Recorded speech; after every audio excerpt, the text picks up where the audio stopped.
The crystalline chamber of the Galactic Council stretched 3 kilometers in diameter, its walls humming with the translated voices of 800 species. Orla stood at the human delegation's podium, her neural interface flickering with real-time data from Earth's quantum network. Beside her, Harry adjusted his exosuit's pressure regulators, the faint hiss of nitrogen barely audible over the cacophony of alien discourse. "The motion stands," announced Archon Valthar, its gaseous form swirling within a containment field at the chamber's apex. By unanimous decision of all 799 member species, humanity is hereby classified as Category 5, existential threat. Immediate quarantine protocols will be enacted. Orla's jaw tightened. 43 years of diplomatic efforts reduced to this. Harry placed a hand on her shoulder, his expression carved from stone. "You're condemning us for solving our own problems," Orla said, her voice amplified through the translation matrix. "For refusing to stagnate." A Crithian delegate, its carapace gleaming obsidian under the bioluminescent ceiling, chittered with indignation. "You violate the fundamental accords. Article 17 explicitly forbids artificial intelligence beyond Level 3 sentience. Your Prometheus network exceeds Level 9? Article 17 was written by species who never faced extinction," Harry interjected, stepping forward. "You had millions of years to evolve, to spread across stars.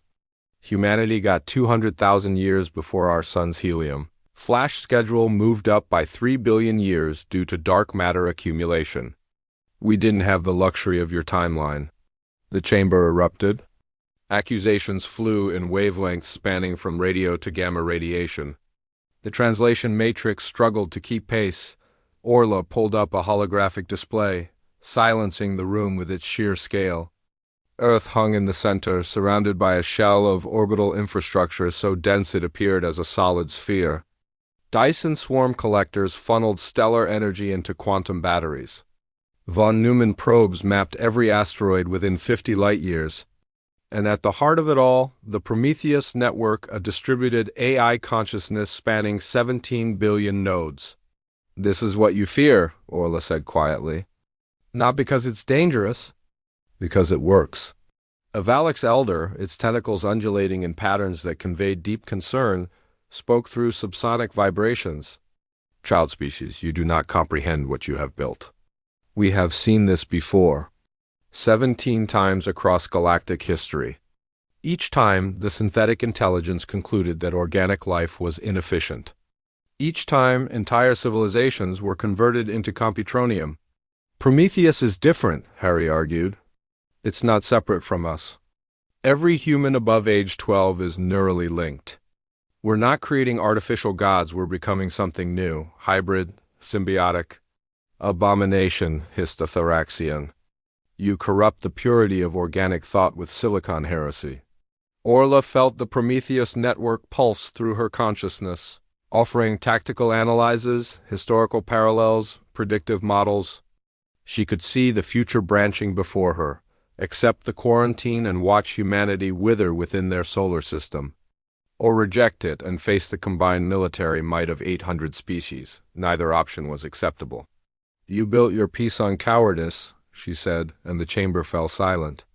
"Every species here hit a technological ceiling and stopped climbing.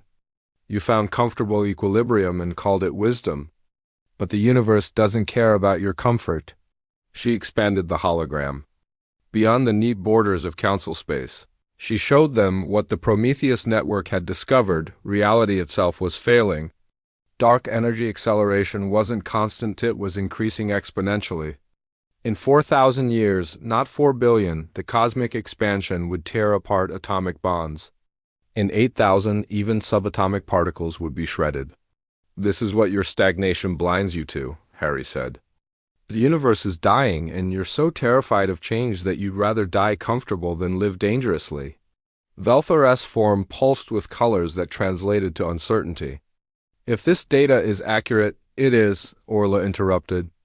"Prometheus has run the calculations using quantum field theory confirmed by 6 independent observational methods. The Big Rip isn't a distant theoretical concern. It's an immediate existential threat." And you believe your AI can solve this? The Crithian demanded. Prevent the heat death of the universe itself? We believe in trying, Harry said simply. That's what you've forgotten how to do. The council dissolved into chaos. Some species demanded immediate military action. Others called for emergency scientific councils. A few, Orla noted with grim satisfaction, were already accessing the data packets Prometheus had distributed through their own networks, Archon. Veltha raised a tendril for silence. The council must deliberate. Humanity will await judgment in no. Orla said, the single word hung in the translated air like a gravitational singularity. We're done asking permission to survive, Harry continued, his voice steady. We came here because we believed in cooperation, in sharing knowledge. But you've made your position clear. Orla transmitted a command through her neural link. Throughout the chamber, holographic displays materialized showing humanity's true capability, not just the infrastructure around Earth, but the hidden construction in the Oort cloud. Generation ships. Thousands of them.